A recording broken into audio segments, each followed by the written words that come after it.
Thank you all so much for coming. Please could you introduce yourselves? Sarah Rowe, Director of the Career Company and Chairman of Friends of Education of the UK.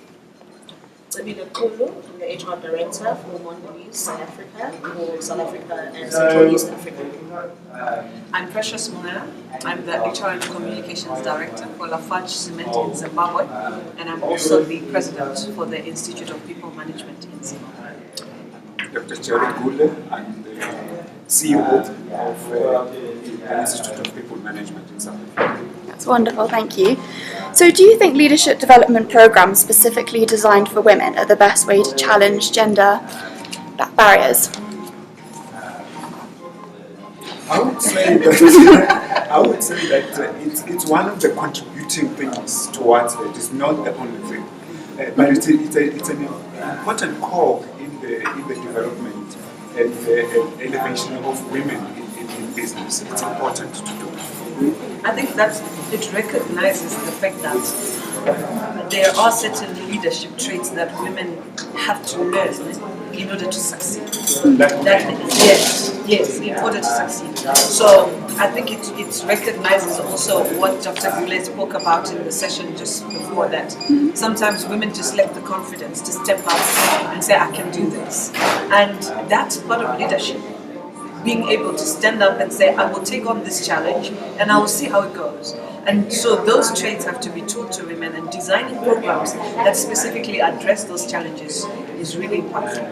That's a really interesting point, thank you.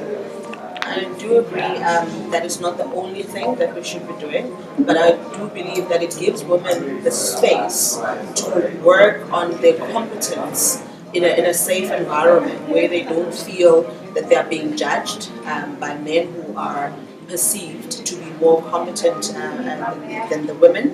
So if it's a program that's designed specifically for women, I think it's important to keep doing those things and give women that safe space just to grow at their own pace and not feel the pressure to be, men, or to be at the same level as the men. Yeah, I think it's super important. I mean, unfortunately, people don't like change within the business environment, and you can talk to industry about how important it is to have diversity, how important and what a positive impact diversity at board level working down will have on their business.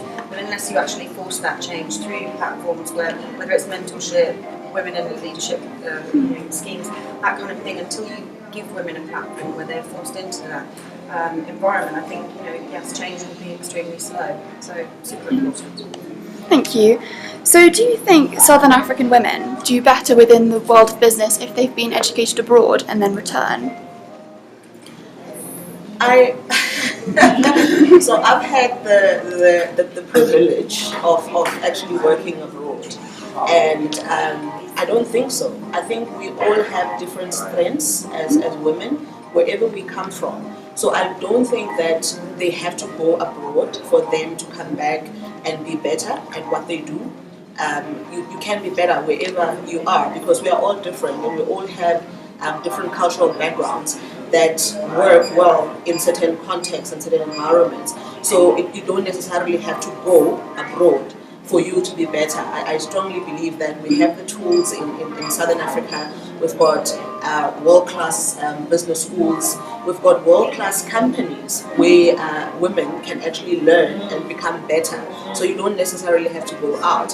However, it does help to go out and see a different way of doing things, a different way of life, different leadership styles in different cultural contexts. So it helps. I mean, I will definitely not discount that, but I don't think it necessarily makes you better if you've gone abroad than if you've worked solely in Southern Africa. I will just comment on that, because I didn't go abroad too. I didn't study abroad. I didn't work abroad. My exposure abroad is really on business trips, on business meeting and conferences, and I think I done fairly good myself. I mean, at the age of 29, I was a director, and I'm a woman, and that's like, for me, a big achievement. So I don't really look at it that if I gone abroad, I could have done better than that. So yes, like she says, if you get that exposure, whether you're a man or a woman, it just opens your eyes to the possibilities and to things that you haven't seen, because some continents are worlds ahead of us, but it really doesn't. Well, that's great. We've got the balance then. I mean, if I could just add to that, I think, you know, if you look at a lot of women in leadership positions or board level positions across Africa, a lot of them will have worked, studied overseas. It's not necessarily that the European or the US kind of tertiary education system is in any way superior to what we're seeing coming through the ranks in Africa.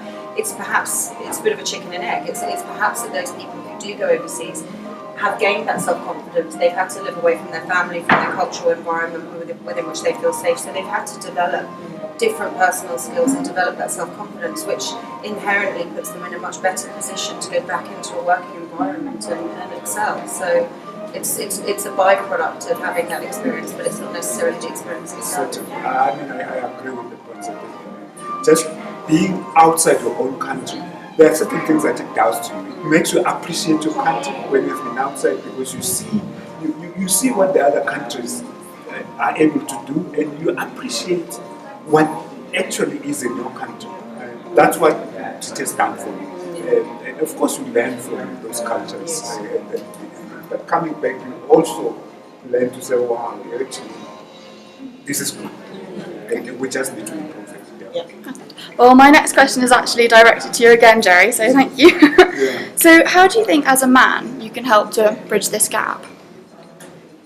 Yeah, I think men, because of how society has been structured, must, and I'm using the word take the lead, but it's actually must collaborate. Because there are women who are brighter than men, much brighter.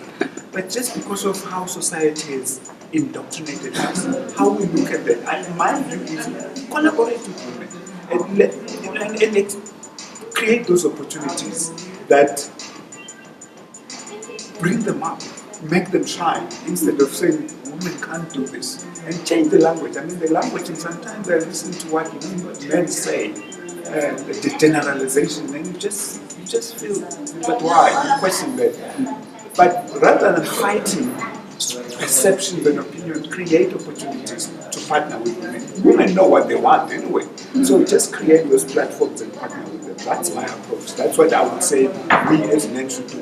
Particularly, we have a responsibility, particularly a lot of the injustice in the workplace that is done against women is perpetrated by men, by us. So we just have to create the right platform for ladies to be able to shine. That's great, thank you. Embrace that difference as well. It's not about a woman going into the workplace. Well, firstly, thank you for answering for mankind. So, men. But, you know, I think it's what we were talking about earlier. It's for a woman to be able to feel that she can embrace her emotional intelligence, which operates perhaps on a different level to some of the men that may be sitting around the board table, and not trying to fulfill a male stereotype in the way you conduct yourself at work. You know, it's really important that I think we can embrace the diversity and not feel embarrassed to sometimes demonstrate feminine qualities in the workplace, because that's actually what a group environment is about. So, Thank you. Well, I'd just love to end the interview with just a little bit of advice that you would give to women just entering the sort of academic stage of their life and then going into business. I think what I would say to someone who's at university or just about to start in the work environment is always be yourself. Always be yourself, because as they say, everyone else is taken. And I think as women, we spend too much time worrying about what people think of us and what people think of the way that we carry ourselves, and that people think we're emotional, so we try to be less emotional. I always say, I'm a woman, I'm emotional. Take me as I am, or I'll go somewhere else. So be yourself, embrace your own qualities as a woman.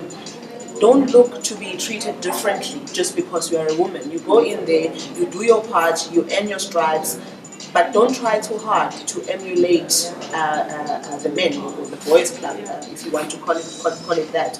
Just be yourself. That's great advice, thank you.